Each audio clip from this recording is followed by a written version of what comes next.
Olá pessoal, meu nome é Leandro Guimarães e hoje eu vou falar um pouco sobre a icterícia neonatal.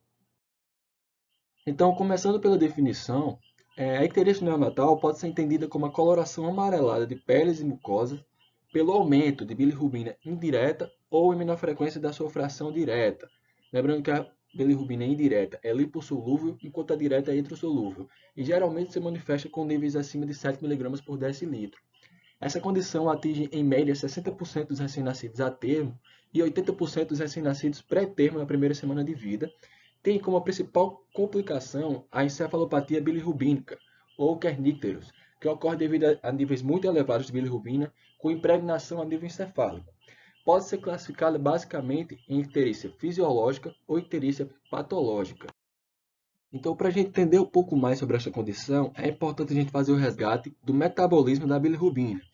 Se a gente lembrar, a bilirrubina indireta ela surge a partir da degradação do grupo M da hemoglobina pelo sistema retículo endotelial.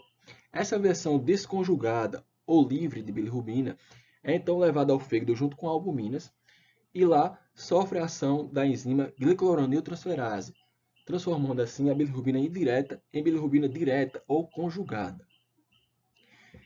Essa bilirrubina direta ela segue ao intestino e, de forma bem simplificada, ela vai ter dois destinos. Ou ela pode ser reduzida até estercobilina ou urobilina, sendo eliminada pelas fezes e urina, respectivamente, ou ela pode sofrer a ação da enzima glicuronidase, sendo assim desconjugada, isto é, transformada novamente em bilirrubina indireta, podendo ser assim absorvida pela circulação enterohepática.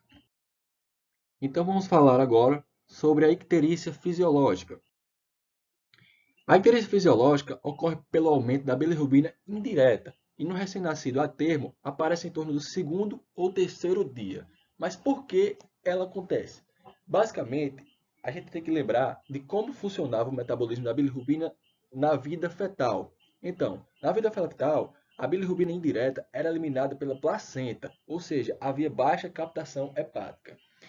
Quando o bebê nasce, o que é que acontece? O que é que explica o aumento da bilirrubina indireta e essa icterícia fisiológica? Então, existe uma produção exagerada de bilirrubina indireta devido ao alto hematócrito e uma meia-vida curta da bilirrubina indireta. A imaturidade do fígado é outro fator que contribui para os níveis elevados de bilirrubina indireta, ou seja, o fígado imaturo não consegue conjugar ainda a bilirrubina.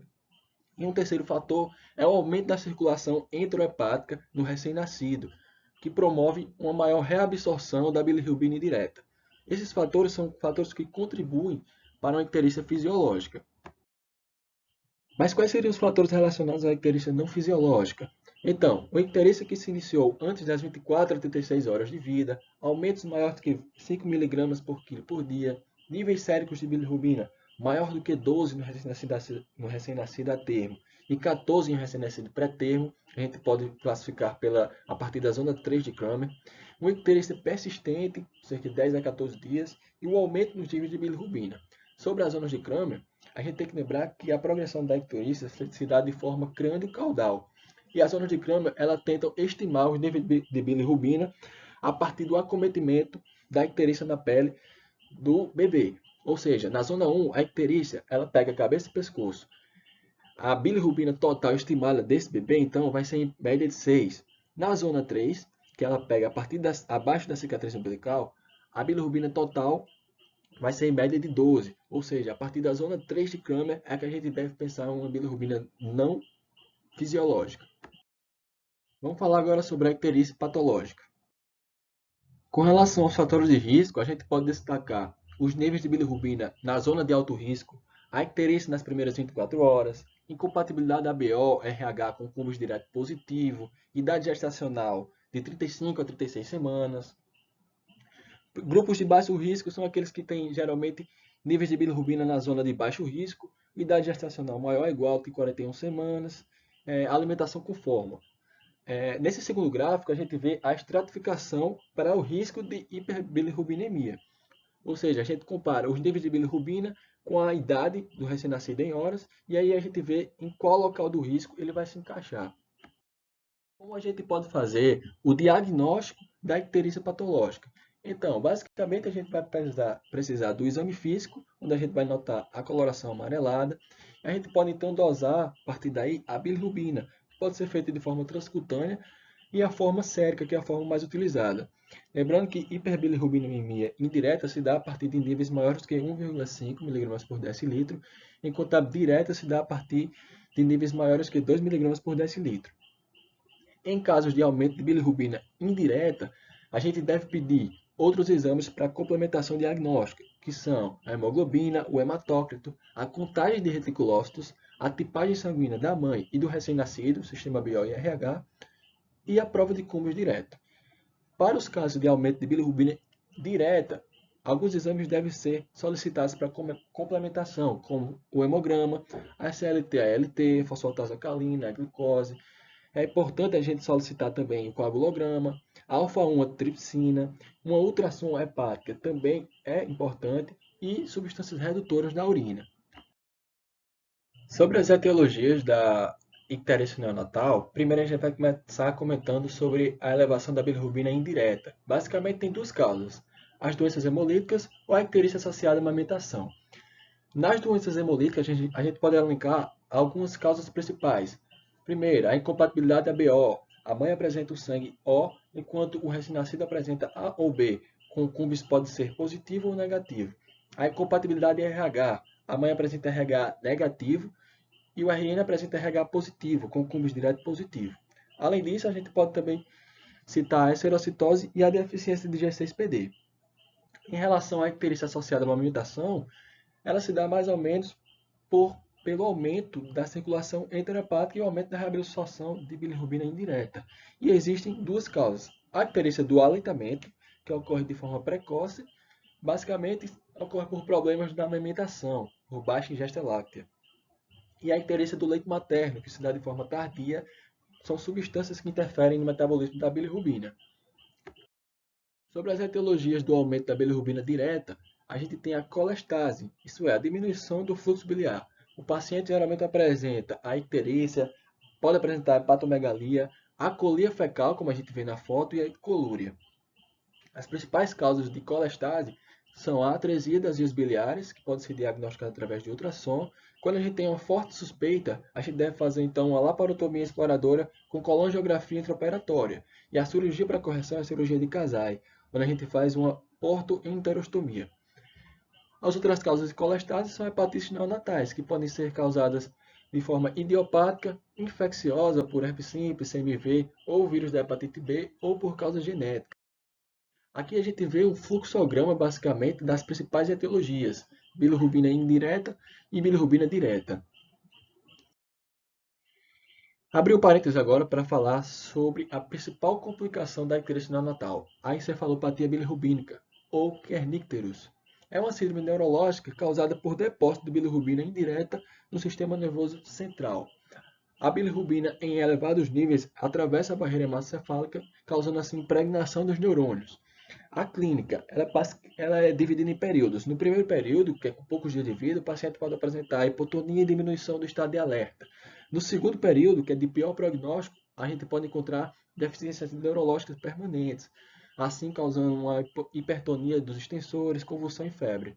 No terceiro dia, ocorre diminuição ou até desaparecimento da hipertonia, terceiro período. E no quarto período, ou encefalopatia bilirrubínica crônica, se inicia a partir do segundo ou do terceiro mês. O paciente pode apresentar hipotonia, hiperreflexia, atraso motor e sistemas extrapiramidais após um ano. Para finalizar agora, o tratamento da icterícia neonatal, que é feito basicamente a partir de fototerapia. Fototerapia é uma técnica que utiliza de luz de alta intensidade com espectro visível na cor azul, geralmente, para converter a bilirrubina tóxica através da fotoisomeração em um isômero excretável através da bile e urina. Quanto maior a área irradiada, maior a eficácia da fototerapia. Sempre realizar com proteção ocular e a indicação depende da posição de RN no gráfico de risco.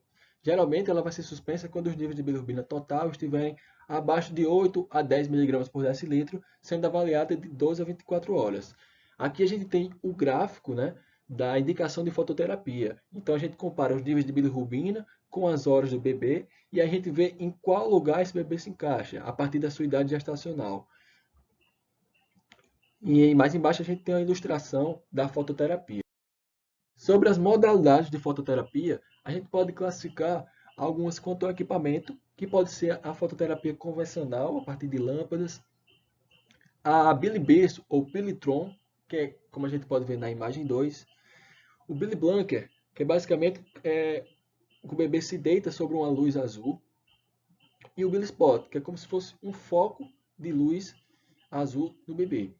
E quanto à quantidade de fontes, elas podem ser simples, duplas ou triplas. A gente vai depender da intensidade, da interesse, de como a gente vai utilizar para tratar esse paciente.